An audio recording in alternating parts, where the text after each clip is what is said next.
Sur le coup de pied arrêté de Kenza Dali, on est à peu près à peut-être 28 mètres.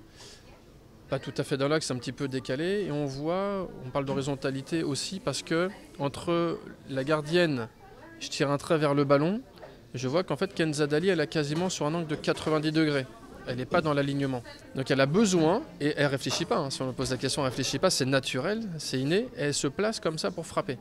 À partir du moment où elle s'élance, on voit en fait qu'au moment de la frappe, elle est quasiment assise, c'est-à-dire qu'il y a ce qu'on appelle une cassure du bassin, c'est qu'elle a besoin d'être sur ses appuis arrière, le poids sur les talons, le bassin en arrière, et d'être un petit peu cassée pour frapper.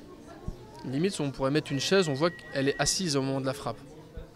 Et elle est efficace parce que c'est souvent cadré, mais on sent que c'est puissant, c'est fluide pour elle, c'est rapide. Si on prend l'exemple de Gaëtan Tinet, qui a un profil différent, qui a une signature motrice différente, sur une même distance avec un angle qui est identique, la première chose qu'on remarque, c'est que quand on voit l'alignement entre la gardienne, le ballon et elle, on est sur une ligne droite.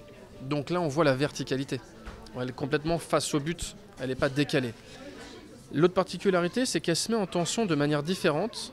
Elle va un petit peu tâtonner sur les avant de pied, ce qu'on appelle la pliométrie. Elle se met en activation sur la partie où ses muscles sont plus efficaces, c'est-à-dire la pliométrie.